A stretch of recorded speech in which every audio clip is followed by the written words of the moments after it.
I've been investing in startups for more than a decade and wrote 2 books on how to select the best ones. And after seeing thousands and thousands of decks, hearing thousands of pitches, looking at thousands of startups and investing in hundreds of them, I've finally realized that there's one investment criteria that is highly superior to all the others, and that is early traction.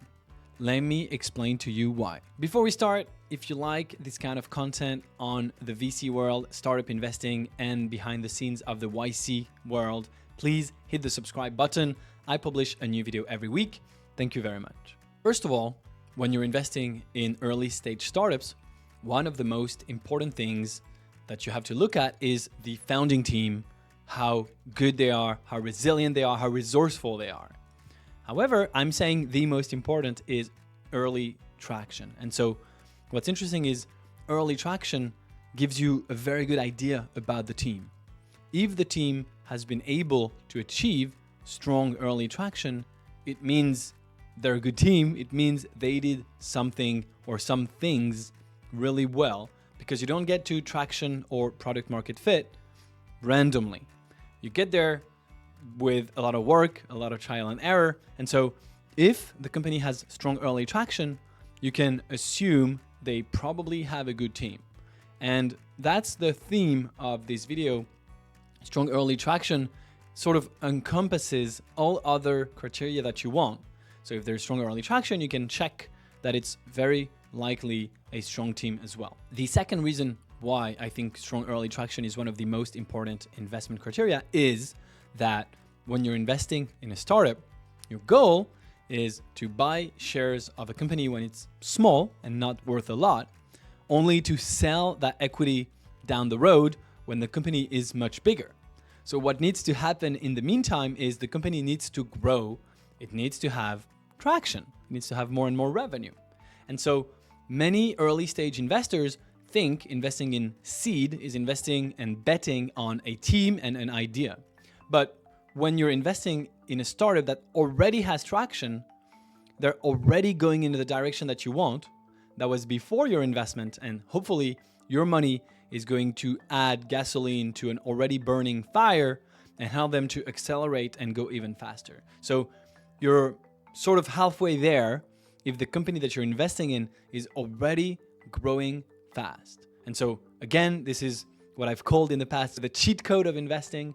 Investing in a company that's already growing fast helps you get to a big company much easier, much faster, because they've already cracked the code of growth. They're already on the way. Here is another important reason why I love strong early traction.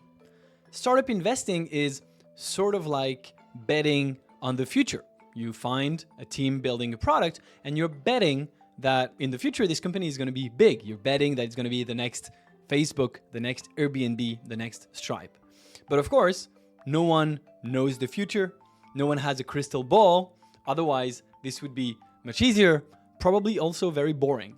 So you don't have a reliable way of predicting the future. But I do think that one of the best ways to predict someone's future is to look at their past.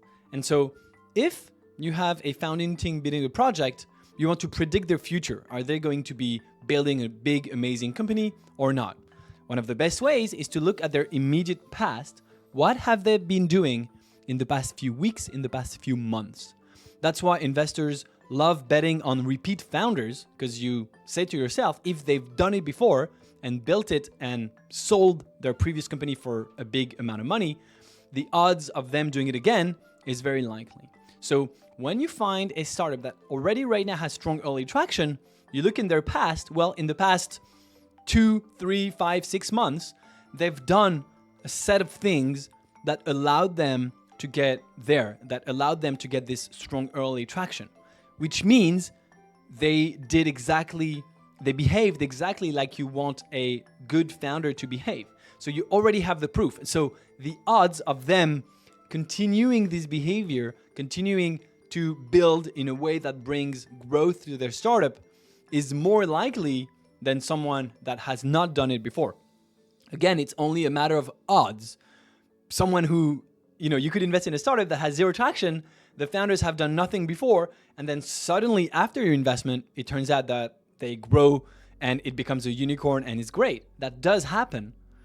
But the odds are just lower compared with someone that's already demonstrating strong early traction and that has been doing this for the past few months. The odds of them continuing are much greater. So that's another reason why I think strong early traction is very good. It allows you to sort of peek into the behavior of the founders and to increase your odds of them repeating that behavior in the future. That's what you want as an investor. Last but not least, when you have strong early traction, it means you have reached product market fit, which is not easy at all to reach, not easy to get there, but it means you're making something people want, which is, of course, YC's tagline, but just a good idea for every startup inside or outside of YC. Make something people want. It means you're able to build it. Technically, it exists. You're able to sell it. Sometimes you have a great product, but you're terrible at selling it. You're able to sell it. It means your customers are ready to buy it and to pay for it. They think there's value in there. So it just proves that there's a market, that you know how to address it, that you've built the solution that the market wants, that you know how to sell it to them, and that they're ready to buy it. And again, many startups, early startups, struggle with this. They don't know how to build the solution. They don't have the right solution. They have the solution but don't know how to sell it, or they're selling it at the wrong price point so customers don't buy it. All of those big problems are hard to solve. And when your startup has strong early traction, you know already that all of those problems are solved. So your startup is sort of, again, more advanced on the way of providing you with an amazing exit that you want. Now, of course, you might be thinking to yourself, well, a company that already has all of that, that's growing very quickly, is not a startup anymore, is worth a lot of money, is not raising a seed round. And in some cases, you might be correct. You know, if you invest in a very late stage company, they have all of this, but it's an expensive entry price. So you don't get the upside, right? The idea of investing very early is it's very cheap. So you make a lot of money at the exit. And I would again say you're right in many cases, but I think my job, and that's what I offer to my investors, my LPs in my fund, is to find companies that are still raising a seed, still early and cheap, but that already have very strong early traction. And so it's finding the middle ground. It's often not the cheapest seeds. You know, you have seeds at like $2, $3, $5 million valuations, and that's not those. It's a more expensive seed, but it's still cheaper than a Series A, Series B, Series C. And this is where I think you make great investments. This is the technique I've refined in the past 12 or 13 years now of startup investing, and it's worked out immensely well for me.